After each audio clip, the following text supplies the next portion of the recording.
बिस्मिल्लाह वस्सलामु अला रसूलुल्लाह वसल्लल्लाहु नबिल उम्मी। दोस्तों, मैं डॉक्टर मुतुल मोहम्मद आपको अपने यूट्यूब चैनल पर खुशामदीद कहता हूं और उम्मीद करता हूं कि आप वाफियत से होंगे। आने होम्योपैथिक मटीरियल मेडिका के सिलसिला की अगली दवाई की बात करेंगे।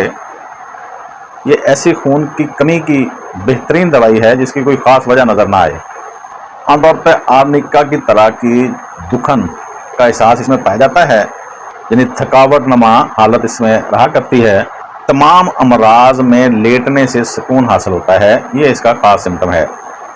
मरीज़ा जब आपके पास आएगी या मरीज़ आपके पास आएगा तो वो आपको ये कहेगा कि डॉक्टर साहब, मैं लेटा रहूं तो मैं बिल्कुल परफेक्ट रहता हूं, मुझे कोई तकलीफ़ नहीं होती। तो उस पर ये काम करने वाली बड़ी आला दवाई है। यानी हरकत से ज़्यादती होती है, जैसे मैंने अभी कहा है कि खून की शदीद कमी, और ऐसी खून की कमी जिसमें ज़ाहिरी तौर पर कोई सबब भी नज़र ना आए, यानी शदीद अनीमिया पर काम करने वाली दवाई है।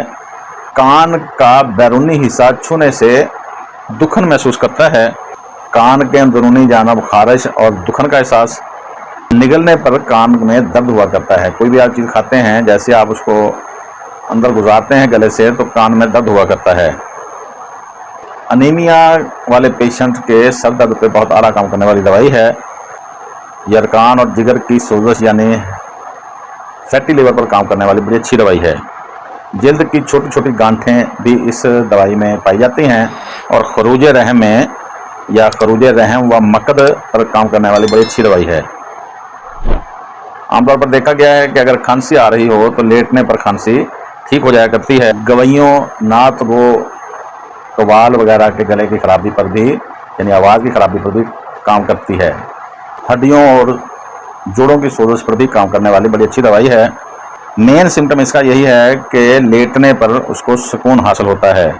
एक और इसका बड़ा स्पेसिफिक सिम्टम है कि दर्द जिस्म के किसी भी हिस्से में हो, कान की तरफ आता हुआ ज़रूर महसूस होगा या कान से फैलता हुआ महसूस होगा। यानी कान इसका हर मर्ज में कह लें कि शामिल हुआ करता है। आमतौर पर सर्दी से खांसी बढ़ जाया करती है। आर्निका की तरह जिस्म का हर हिस्सा छूने से दर्द करता है, थकावट रहती है, क्योंकि खून की कमी की वजह से फलावट सी महसूस होती है, जिससे जिस्म में दुखन हुआ करती है। और अगर गिरने का रुझान हो तो फ्रंट पर आगे को गिरने का रुझान हुआ करता है, जैसे चक्कर वगैरह आ सकते हैं। और मरीज़ देखा है, जैसे सल्फ़र का मरीज़ आगे को झुक कर चलता है, ऐसे ही इसका मरीज़ भी आगे को झुक कर चलने वाला होता है। जोड़ों पर सुरख चमकदार सोजश होती है, और जोड़ों पर खारिश, जोड़ों के अंदरूनी जानब खारिश, ये भी बड़ी ज़बरदस्त अलामत है जो कम ही दवाइयों में आपको नज़र आएगी। जैसे शुरू में बताया कि जोड़ों पर दाने भी निकल आते हैं खारिश की वजह से, उधर इन्फेक्शन हो जाती है जोड़ों के अंदरूनी जानब या बैरूनी जानब, उधर ये काम करने वाली अच्छी दवाई है। मेरा क्लिनिक इस दवाई की वजह से मैं समझता हूँ कि शायद रन हुआ था शुरू में। बिल्कुल जैसे मैंने क्लिनिक आज से 25 साल पहले, 26 साल पहले स्टार्ट किया, तो मेरे पास एक पेशेंट रेफ़र हुई। उनको वो साल में 2 बार या 1 बार, कम से कम 1 बार और 3 बार तक भी ब्लड लगवाते थे, और ब्लड भी इतना ज़्यादा कि 15 बोतलें, 10 बोतलें, 8 बोतलों से कम कभी भी उसको ब्लड नहीं लगा था। तो बड़े बड़े प्रोफेसरों, डॉक्टरों के पास वो होकर आई थी, शायद मर्ज़ डायग्नोज नहीं हुआ था, तो बंदा नाचीज़, मुझसे अल्लाह ने वो मर्ज़ भी डायग्नोज करवाया और वो मरीज़ा भी ठीक हुई। इधर साथ वाले गांव में मरीज़ा थी, उसको ब्लड देने वाले मेरे पास, यानी मेरा एक दोस्त था, लाइब्रेरियन था, वो हाथ बांध कर बैठ गए और कहते, डॉक्टर साहब आप ज़िंदगी में कितना ब्लड दे सकते हैं? मैंने कहा 3 माह के बाद आप दे सकते हो, 4 माह के बाद, अगर आपका अपना ब्लड पूरा हो तो। कहता जी हम गांव में शायद 10 लोग हैं और हम शायद 20-20 बोतलें एक औरत को दे चुके होंगे, उसको हर 6 माह के बाद, साल के बाद ब्लड लगता है। अज़हारे कह लें कि मज़ा उसने कहा कि मैं पेशेंट आपकी तरफ भेजूँगा, आप यार हमारी जान छुड़वा दें, वो या तो अल्लाह को प्यारी हो जाए या वो ठीक हो जाए, हम कितना ब्लड दें। मैंने कहा जी होम्योपैथी में ऐसी तो मैंने कोई दवाई नहीं पड़ी जिससे बंदा फारग हो सके, तो इंशाल्लाह मैं अल्लाह से उम्मीद रखता हूँ, मुकम्मल भरोसा होम्योपैथी पे करते हुए उसका इलाज करूँगा, इंशाल्लाह वो ठीक हो जाएगी। जब वो आई तो उसका HB जस्ट 5 पॉइंट समथिंग था, 5.2 या 3 कुछ इस तरह था।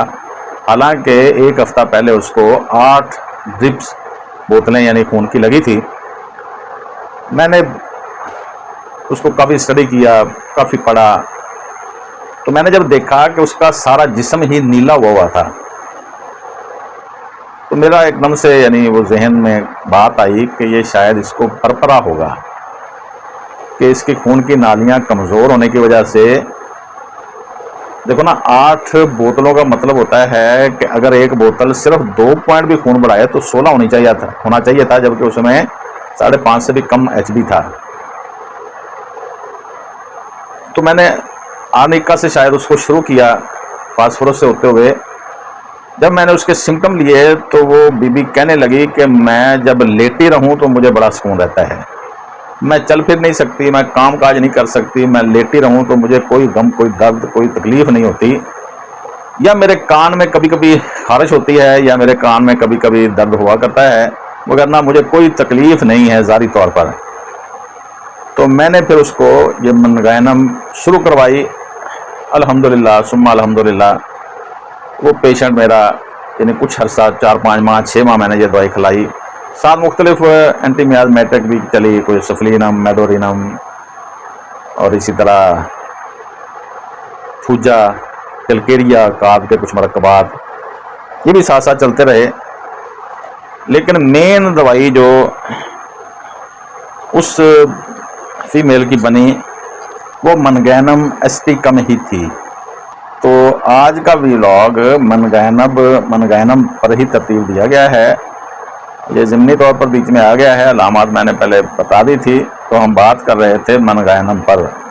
वस्सलाम।